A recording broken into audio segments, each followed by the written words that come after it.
بسم اللہ الرحمن الرحیم باب اذا لم یجد ماء ولا ترابا۔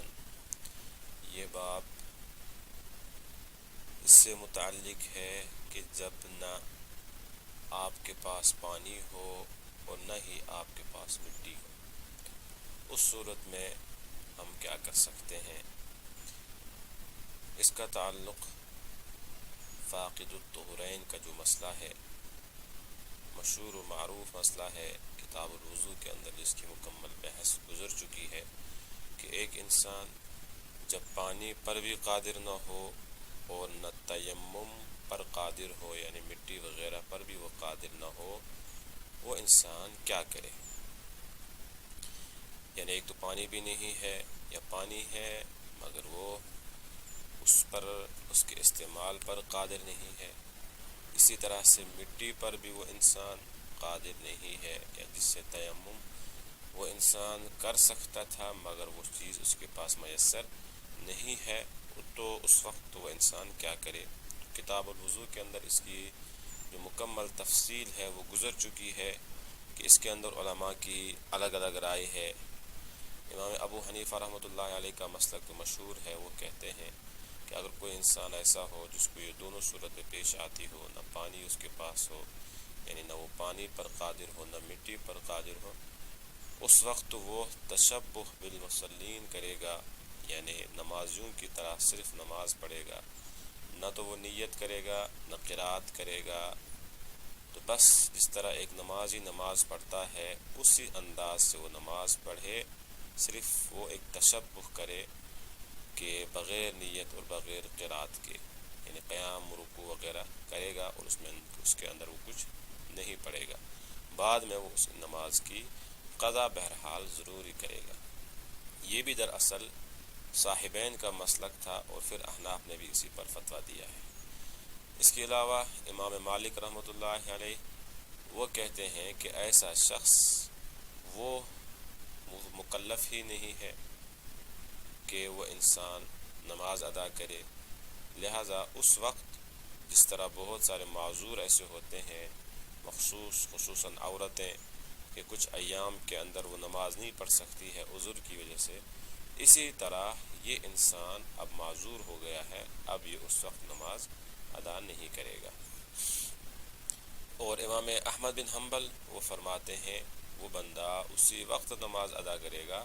بعد میں اس نماز کی قضا وہ نہیں کرے گا۔ کیوں؟ وہ کہتے ہیں کہ اللہ نے اس کو قدرت اسی چیز پر دی ہے، اور لا یکلف اللہ نفسا الا وسعها، لہٰذا اب اس کی قدرت نہ پانی پر ہے نہ مٹی پر ہے، لہٰذا وہ ایسی ہی نماز ادا کرے گا۔ اور امام بخاری رحمۃ اللہ علیہ کا رجحان بھی امام احمد بن حنبل کی طرف ہی ہے۔ امام شافعی کہتے ہیں اس وقت بھی نماز ادا کرے گا اور بعد میں بھی اس نماز کی قضا کرے گا۔ تو اس طرح سے چاروں ائمہ کے مسلک میں نے پھر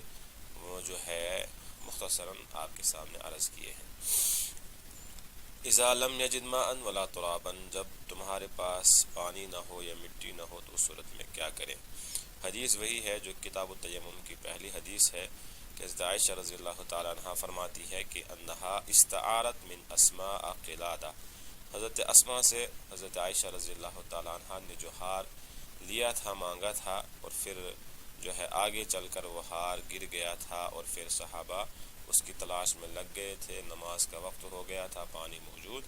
نہیں تھا، تو پھر اس صورت میں اللہ رب العزت نے آیت تیمم کو نازل فرمایا تھا۔ ترجمہ اس کا پہلے گزر چکا ہے۔ اب دوسری حدیث ہے دوسرے باب سے، التیمم فی الحضر اذا لم یجد الماء وخاف فوت الصلاة، وبه قال عطاء وقال الحسن في المريض عنده الماء ولا يجد من يناوله تيمم، او واقبل ابن عمر من ارضه بالجرف فحضرت العصر بمربط النعم فصلى ثم دخل المدینہ والشمس مرتفعة فلم يعد۔ یعنی اس کے اندر ایک انسان کو ذہن میں یہ بات آ سکتی ہے کہ آیت تیمم وہ تو سفر میں نازل ہوئی تھی، جب حضرت عائشہ کا ہار گم ہو گیا تھا، سارے صحابہ سفر میں تھے، لہٰذا سفر ہی کے اندر ایک انسان کو تیمم کی اجازت ہے، اس کے علاوہ گھر میں حضر میں اجازت نہیں ہے۔ بہت سارے صحاباؤں کو بھی اشکال ایک وقت تک رہا تھا کہ آیت تیمم تو سفر میں نازل ہوئی ہے، لہٰذا تیمم ہم صرف سفر میں کریں گے، حضر میں نہیں کریں گے۔ تو امام بخاری رحمۃ اللہ علیہ اس باب کو لا کر اس کا رد کر رہے ہیں، ایسی بات نہیں ہے۔ تیمم چاہے آپ حضر میں ہوں اس وقت بھی کر سکتے ہیں، چاہے سفر میں ہوں اس وقت بھی کر سکتے ہیں۔ البتہ ائمہ ثلاثہ میں سے خصوصاً امام ابو حنیفہ رحمۃ اللہ علیہ کہتے ہیں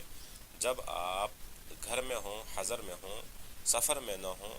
تو اگر آپ کے پاس پانی موجود نہ ہو تو آپ تھوڑا انتظار کیجئے، ہو سکتا ہے کہ پانی کا انتظام ہو جائے۔ لیکن اگر انتظار کرتے کرتے اس نماز کا جو وقت ہے اس کے قضا ہونے کا ٹائم آ گیا کہ اب آپ کو ڈر ہے کہ اب اس نماز کا جو وقت ہے وہ نکل رہا ہے، تو اب آپ تیمم کریں گے۔ یہ بھی خیال رکھیں، یہ احناف کے یہاں یہ واجب نہیں ہے، فرض نہیں ہے، بلکہ وہ کہتے ہیں مستحب عمل یہ ہے کہ ایک گھر میں رہنے والا یا حضر میں رہنے والا انسان